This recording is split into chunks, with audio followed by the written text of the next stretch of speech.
Wanisikia familia? Mimi najua hapo kuna wadogo zangu, kuna ambao tupo sawa, kuna wale watu ambao wamenizidi umri. Umenielewa? Sasa leo natoa nafasi ya kunipa ushauri. Ukiwa kama kijana mwenzangu au brother au mdogo wangu, unanishauri nini? Utaandika kwenye komenti.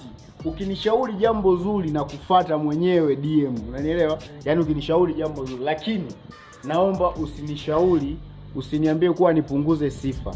Hapana, mimi napenda sifa kwa sababu mazingira ambayo nimetokea ni local life, ni yale mazingira ambayo ukitoka nje unakutana na bata au kuku.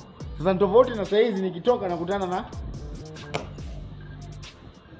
umeelewa? Sasa hivi vitu mimi ni mshamba. Yaani ni mshamba kabisa. Afu vimenikuta wakati mdogo. Kwa hiyo brother, naomba unishauri. Nikiona umenishauri vizuri nakuja DM.